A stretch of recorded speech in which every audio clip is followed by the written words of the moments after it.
Here we are again with another amazing episode of Small Biz Highlight and another encouraging and uplifting business owner to introduce you to. My name is Tiffany Ruman. I am your host, and this is Small Biz Highlight.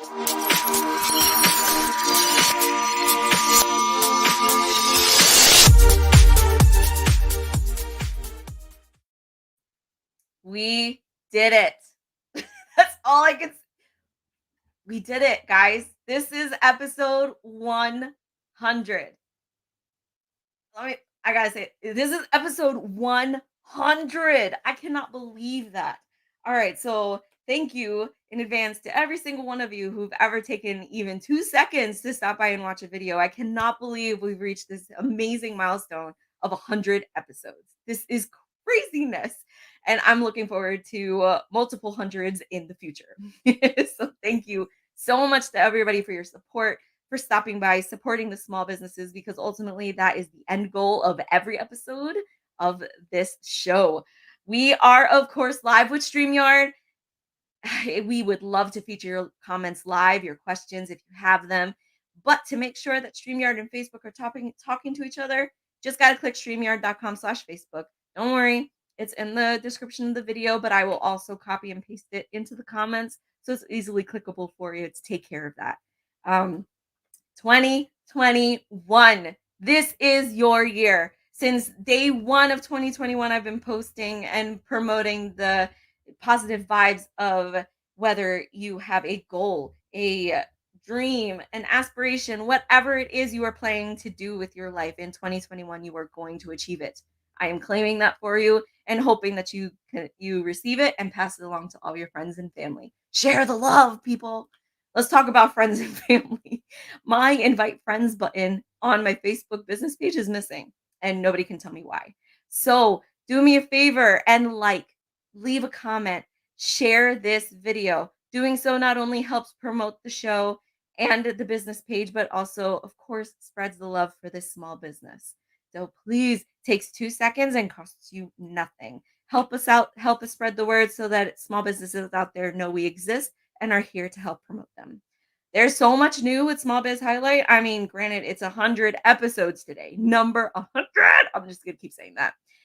But included are Tuesdays. Every Tuesday, I go live on Clubhouse. We feature an amazing game called Top Tail, where we are not only introducing business owners and their businesses, but also helping break the ice and getting to know them as human beings with fun little topics. Wednesdays, I go into the nit and gritty, the details of what exactly is going on with Small Biz Highlight, what events are coming up and what they're all about, what we've got going on, and how you can get involved. So you got to check that out, whether live or on replay.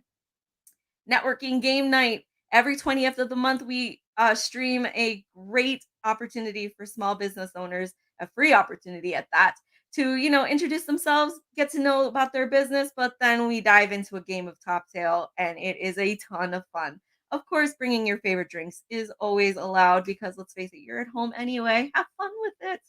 Small Business Saturday is going to be here, guys, next week, 2 weeks from now. 2 weeks. No, I can't tell anymore. 27th of November. I'm losing track of time, people. I'm just too excited about my 100th episode today. But I will be live for 12 hours featuring a brand new business every 20 minutes, giving them an opportunity at a 15-minute infomercial. Giving you like the QVC or Home Shopping Network kind of vibes, helping to promote the idea that you can indeed shop small for the holidays and take care of all your shopping needs for those lists that you have to take care of this year. All right, so enough with my madness.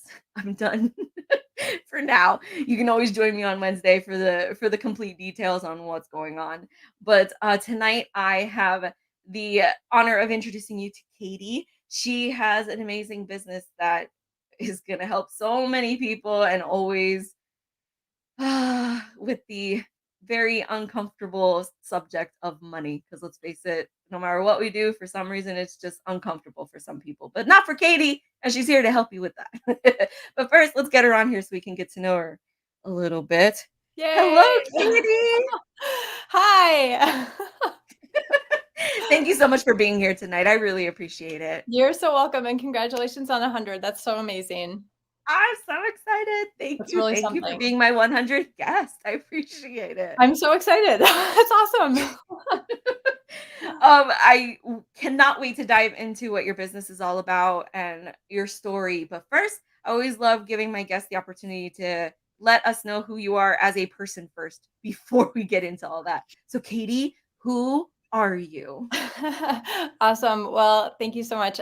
So yeah, my name is Katy Almstrom. I live in beautiful New Hampshire. We have been getting the first sort of tastes of winter, which is really exciting for my two little kids. I have a first grader and a preschooler, and they love their snow. So we're getting excited for the holiday season. It's really great. About me, gosh, I grew up in Ann Arbor, Michigan. I was a high school and college athlete. And for the first almost 15 years of my post college career, I was a high school Latin teacher and a Oh, coach wow. and an academic advisor and a college advisor. And so I did a whole lot in the education space and the private high school space, and left that when my kids were really little because I just couldn't be away from home that much anymore. I'd really lost any semblance of balance between working and being home.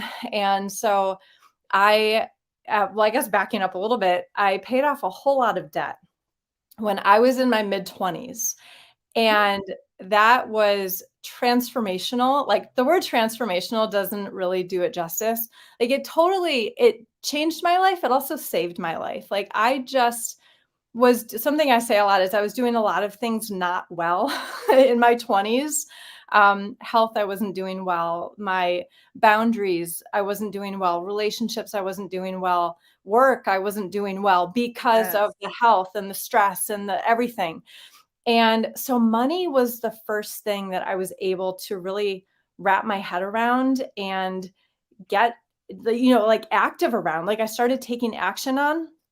And I still am, but I was super competitive, a former athlete and coach. And I just thought, like, you know what? Like, I'm gonna do this thing, I'm gonna crush this thing. And so that was a really exciting time for me in my life. And I put a pin in it, right? I kind of knew, like, maybe I'll Okay. do this down the road. I'd love to help other women out of college. At the time I was like 25. I'd love to help other women with money and just like kind of figuring out what to do when you graduate and you have student loans and all the credit cards that you maxed out, during Gosh. college in the first years. Like, that was me. I had about $40,000 in debt. And, I was raised well. Like, I have really great parents who, taught me some lessons about money. And, they weren't perfect with money, but they did a good, pretty darn good job.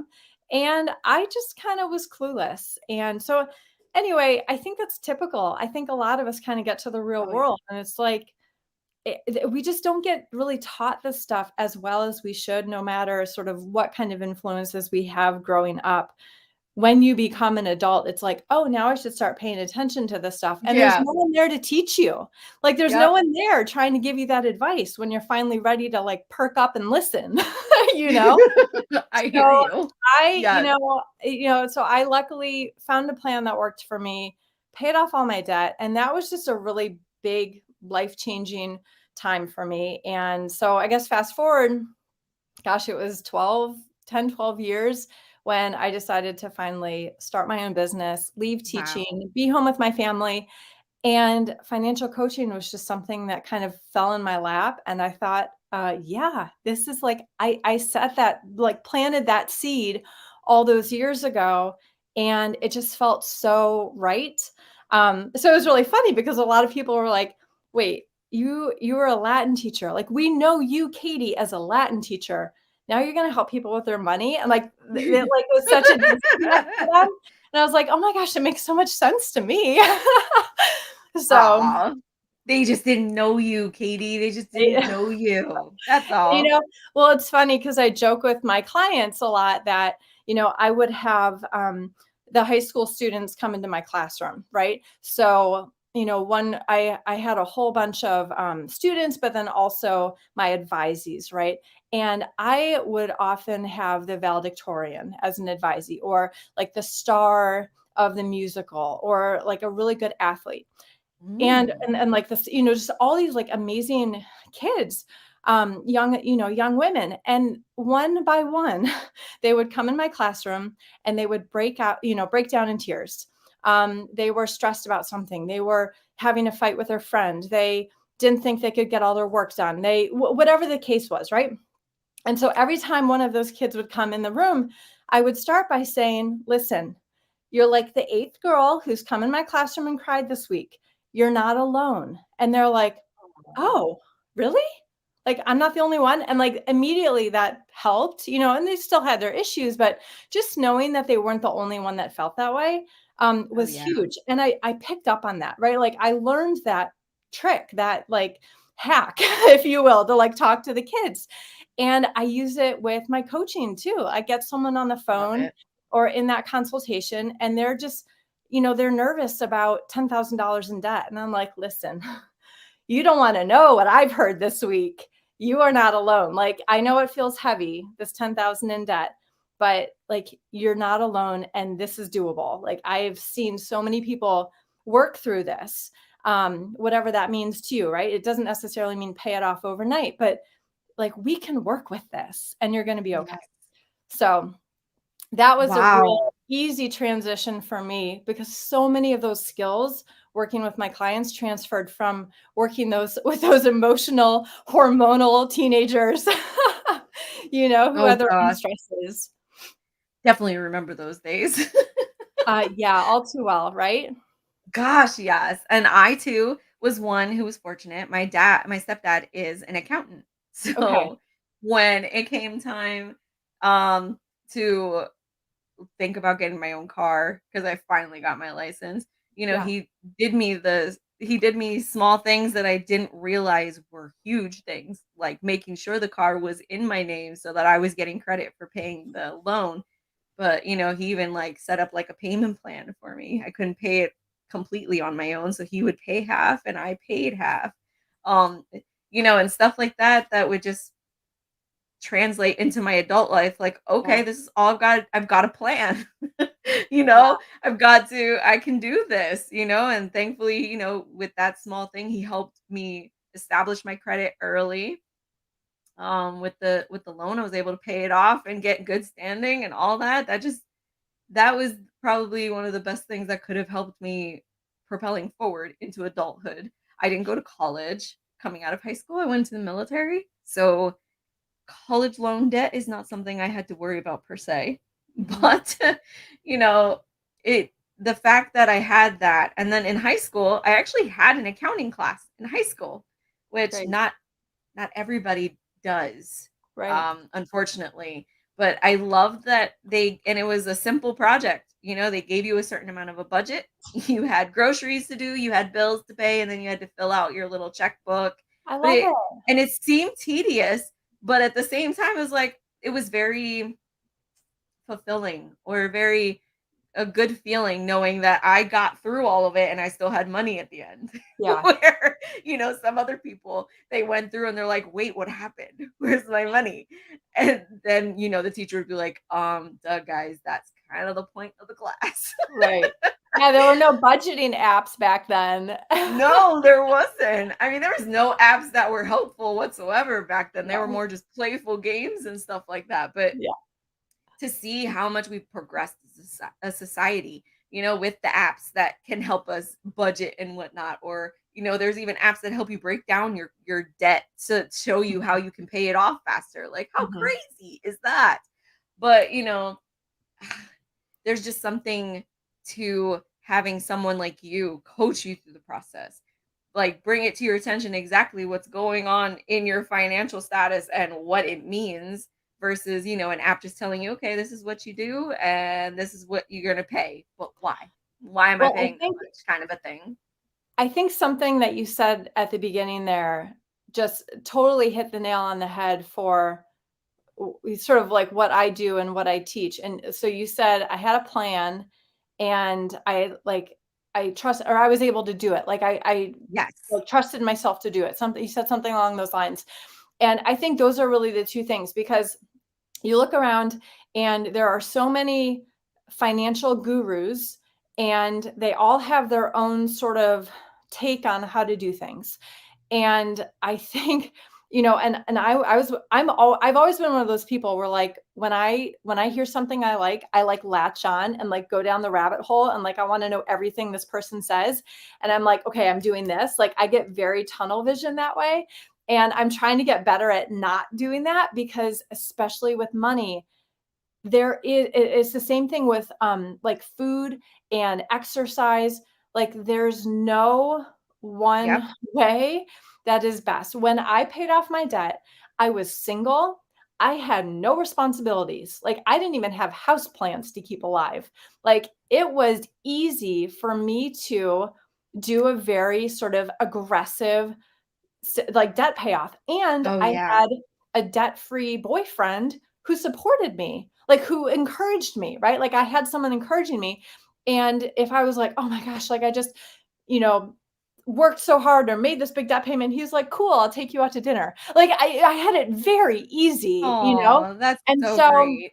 and it is, I mean, it is, that's wonderful. And I thank past Katie so much for doing it then, right? Like not waiting, like taking care of it then. But I think there's a lot of people who get the message that it's too late for me. And so now, like, what do I do? Well, because it's too late for me, I'm just going to keep doing what I'm doing, which unfortunately makes things worse when It there's does. always an opportunity to make things better. Always.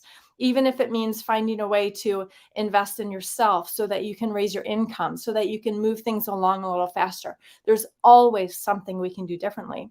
But like what you said is like you had a plan and you had that trust in yourself to work the plan. Like that's what it boils down to. All each of us needs is a plan, something that we can understand, something that makes sense to us and makes sense for our family, and then start to build that faith in ourselves that we can execute on it. Because money is always a long game. Like, even if you are a millionaire, debt free, own your house outright, like all that stuff, you still have water heaters that break, or Yep. family members that get sick and go to the hospital, or like all kinds of crap, right? Like there's still stuff that happens and you still have to like understand what your plan is and make good decisions and and make hard decisions. Like it really like it doesn't get easier necessarily. So many things do get easier, but people have this a very sort of skewed perception of what sort of financial freedom looks like. And so much of it boils down to our faith in ourselves and having a plan that we are working and that we feel excited about. So, so much of like what you said in that, like at the very beginning, I was like, yes, that's it. Like build that confidence that you can do something with your money that is working in your favor, and just work it. Like it's that simple. Yes. Yes, it's scary though. Absolutely is scary to think of taking that first step in anything, in business, in life. You Yeah, know, that first step of trusting yourself that you can do this is always the hardest. But once you take that first step, then the next one just becomes a lot less harder. And then it becomes so easy that it's just second nature to you. totally. You know, and it's definitely a lot easier to get that first step going when you have someone to help be there to help motivate you, keep you on um on your game and keep you motivated. I mean, it's so impactful and so important. And I feel like that's probably the best part about what you're doing besides helping people understand what's going on in their financial world and whatnot, but then that motivation you give them, that shoulder they can cry on, like you said during your Totally. story, that safe place that no matter what they're coming to you about, there's no judgment. There's just answers and, solutions or steps to the solution that you're going to Totally. offer them. And that is such a huge thing to so many people in this world. I can only imagine. So I have a really great analogy, something that just happened to me today, actually. Okay. When it comes to, you said like, it can feel scary to kind of take that first step. So I'm a former athlete, a former competitive athlete, college level. I was actually a competitive bodybuilder for a while. Like I have a Oh, lot, and I was a wow. coach for years. So I have a lot of athletic and sort of workout background, right? So I hurt my back a couple weeks ago, splitting firewood and stacking firewood, right? We're getting ready for winter and hurt my back. I haven't really been consistent in a gym since before I had my kids, which started like 7 years ago. Um, and so I know what my that feels like. identity, right? My identity of like athlete and sort of healthy exerciser, right? That has deteriorated over the last several years. Today, I went and met with a personal trainer, someone who I know works with athletes, Wow. and I wanted, I wanted to give myself sort of this gift over the next few months because it has been a really hard year, a really hard couple of years. I think we still have time. We'll dig into that a little bit. But I said, I'm going to go and I'm going to do this. And so he gave me an assessment, like back and all. And the back's doing okay, but it's definitely not tip top. And going in there and just having that conversation, I immediately felt better. Like, because there were certain things that I could do that other people can't do. Like, he was really impressed with how I squatted, right? He wasn't as impressed with how I, like was like moving around because my back hurt. But like there were certain things like I could do. And it was just really nice to have that reflected. Like, I'm not as bad off as I think, or I'm not like this, old mom who can't do anything anymore. So just sort of having someone there to reflect, like, you got this. Like, of course, Yes. your back hurts. Like, we'll get through that, right? And the other thing too is he didn't immediately say like, okay, we're gonna get you on like 3 days a week, blah blah blah. Here's what you eat. He said, your what are they called? Your thigh, no, your quadriceps. I was like, what are they called? It's been a while. I love it. He's like, your quads are really tight. Stretch them. Like, that was it. Like, that was the prescription. It was like, work on your Okay. quads and we'll talk in a week, like whatever. And I was like, I can do that. Like, I can do that. I can commit to that. It was like he eased me in, Yes. reflected some like positive stuff to me. And I left there feeling like an athlete. I was like, I got this. Like, I'm back, like I'm like hobbling out of there. But I think like that is how I felt leaving that gym is precisely how I want my clients to feel when they have a single conversation with me. It's like, okay, this isn't as bad as we thought. Or even though it still feels scary, I know what to Yes. do next. And I know I have somebody that will root me on, if I choose to have more support, or maybe it's just a one-time conversation and I just feel a little bit better and I know what to do next. So I thought that was cool. That happened to me today. So I thought I'd share it. That is cool. Like perfect timing for I a know. story, though. I'm gonna have to retell the story now. You're the only one that gets it. Like, this happened today. That's so cool. No, I mean, it's a great analogy for what you're doing. It really did fit well with your business and your storyline and what you're trying to attempt to, do for the clients that you serve. And to say that the last few years have been difficult. I mean, I'm in the military, so I know what it feels like to have to try and get back into shape after having children and whatnot. Not as easy as most people would think it would be. For some it is, and Seriously. good for them. But for some of us, it's a little harder Yeah. and it takes a little more effort. But COVID added just this extra level of smack in your face difficulty for any Mhm. small business out there. What kind of effects did you have because of the COVID shutdowns and whatnot? So, I am a financial coach. I do walk the walk that I preach. So, we went into the shutdowns in a good spot, right? In a good spot. And so ultimately what happened is we didn't pay for as much stuff as we used to. So we were actually able to just save more money, and do some stuff around the house. I mean, my kids got, booted out of daycare. So there was a whole bunch of money back in our budget. But at the same time, I wasn't able to work as much. Mm, So I'll back up a little bit. I started my business in 2018, And for the first year and a half, well, it was just about, I was just celebrating 2 years from when I sort of decided I'm doing this, right? But it had been about a year and a half I was working with clients when COVID hit. And in that first year and a half, I had really maxed out with one on one clients. I was a new business owner. I didn't have very good boundaries. Um, and my background, remember, was teaching, where, I mean, teachers get paid so little and give out so much, very similar to the military, I'm sure. And, you're just used to, and then also mom on top of that.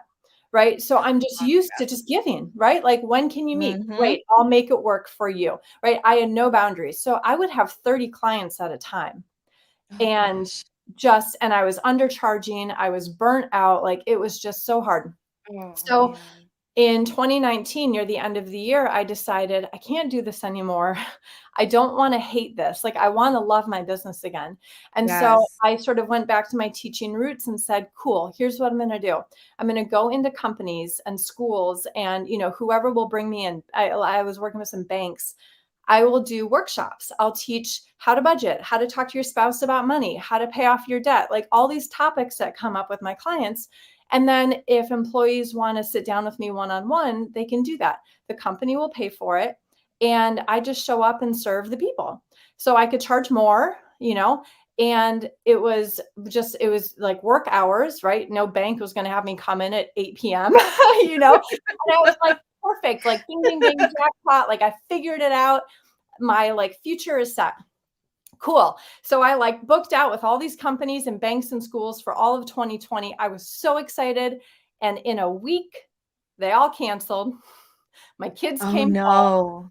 and I had no business. Like, I had two clients left over from the 30 that I had, let their, I told them, like, let's finish this month and then I'm not going to renew or whatever. Like, it just all came crashing down.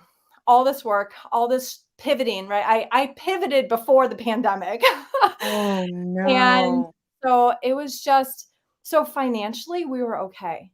But for me, like, I took a hit so hard with my ability to like be a business owner, because I was so burnt out with my clients.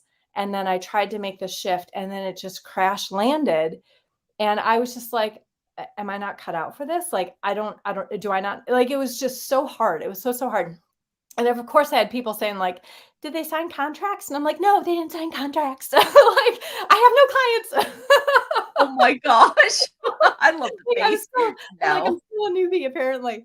But so then I went down the internet rabbit hole, right? Online. I was like, cool, I'll go online. I I started a YouTube channel, a Facebook group. I like took out ads. I had webinars. I like did so much stuff while like having my two kids at home with me and my husband working from home. And like, it was wild. It was madness. And I put so much pressure on myself that I didn't need to. And so Mhm. that's basically what 2020 did to my business. Although the silver lining is I love what I'm doing now. I am back to working actually one on one with clients, Oh, but that's so I'm great. charging appropriately. I have way better boundaries. I have created an online presence that I'm excited about. And I'm actually planning to launch a membership for businesses in 2022 so I can still do the Oh, workshops, but everything will awesome. be virtual. Right. So it's funny how things work out. But, definitely there was a lot of tears and sweat and not too much blood, luckily, but yeah, it was super tough, and I know that my story is so similar to so many others out there. And I imagine a lot of people like me say, "But it was, like, the best stuff came out of it," right? Like, we learned so much. We Oh, have absolutely. like streamlined so much, so we've Yep. become more efficient. and we've all just connected more too, like my community, um my Facebook community. I just feel like I've had time to really get to know them better, and I don't know, it's just been really crazy and fun recently. So phew. That is amazing. An amazing story. Thank you. It probably was not a lot of fun. during the process. But like you said, I mean, so Yeah. much good came out of it. So much growth came out of it. You know, um, I think that's one of the biggest things about the COVID shutdowns, that it just gave us an opportunity to learn more about ourselves that we probably never would have not given the opportunity to have that time to go through all of that, be forced to figure out how do we live life as a mom, as Yeah. an entrepreneur, and then having to juggle everything all at once. Literally one kid here, and the hubby or the boyfriend behind you yelling because they can't find something. I mean, Mhm.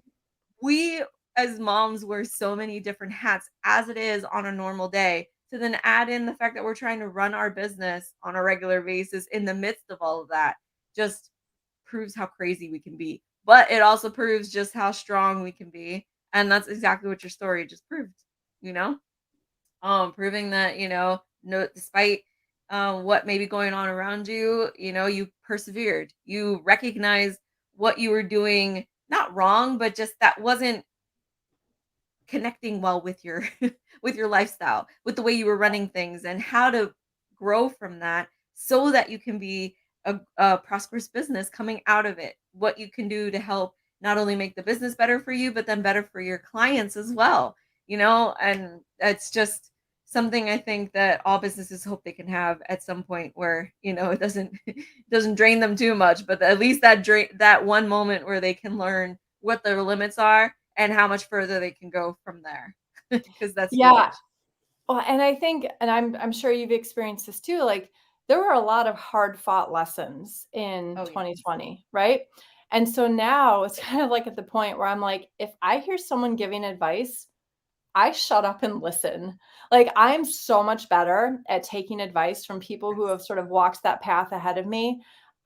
When someone says, like, slow down or, only put out one offer at a time or whatever, like, and 2020, Katie was like, no, no, no, no, I got to do like 80. I got to do all of it. Like, now I I'm just love it. like, okay, I'm going to listen. Like, I'm actually going to take this advice Yes. and I'm not going to like prove the experts wrong because Katie knows how to do it. So I think that's another beautiful lesson that came out of all of this is just being like so much like easier on ourselves as business owners and just listening like to those nuggets and taking those lessons. um, Yes. I feel like so much advice in the past is just like in one ear and out the other. I'm like, oh, that sounds nice, in one ear out the other. And like now we really actually are seeking like what works, like what really works, and paying attention and implementing. So that definitely has been a highlight for me as well. Awesome. It's so true that everybody has had such an amazing moment in their time to kind of reflect and have that moment to really, you know, just recognize what is important to them, what's not, and all of the above. And everybody can learn from everyone else. And the fact that you're open, as you said, to hearing all the advice you can, that just shows how open-minded you are, but how much you've grown from your process in 2020 when you were Mhm. driving yourself crazy. And I Mhm. feel like that's where everybody needs to grow into the Yeah. idea that, it's okay to accept advice from people. Nobody's trying to tell you what to do. They're just trying to tell you if from their perspective, this is what happened. It may not happen that way for you, but who knows? It could in a very similar fashion, and they could have the way to circumvent it, make it better, what have you. Small businesses, I'm always saying, are a community. If we are not supporting each other, nobody else is going to feel compelled to support us. So, we've got to have each other's backs, and it's small ways like that that we can, just giving each other advice, having each other's backs. Absolutely. Oh my gosh, thank you so much, Katie, for being here tonight on my 100th episode. Yeah, we brought it. It was great. This was a great episode. You gave so much information that was amazing. Thank you so much for sharing your story with us. It was an You're very honor to have welcome. that here. If you are interested in more information about Katie, her links to her Facebook page, her Facebook group, and Yeah. LinkedIn, whatever else she gave me is all in the comments of Yeah, the the group of the group is a great place to be and see me every week. So yes. And I'm The up in links my are in. Instagram game. I'm getting back in Instagram, so come support me Oh, there there you too. go. I'm telling you. The Right. links are in the comments, copy and pasted, so it's easy to click, but they are in the description of the video. And if you're listening to us on our podcast episode, it will be in the description of the podcast episode. So please look up Katie, see if her services are something that could definitely benefit you, which obviously they can, because let's face it, we all need money help at some point in our lives. And it's better to take advantage of it sooner rather than later when it's way above our heads and we don't know where to go from there. But thank you so much, Katie. This Thank was you, an awesome Tiffany. episode. It was such an honor to have you. As always, I will leave you all with your friendly reminder to put your communities first. We do that by doing two very important things: shopping small and supporting local. Have a good night, everyone.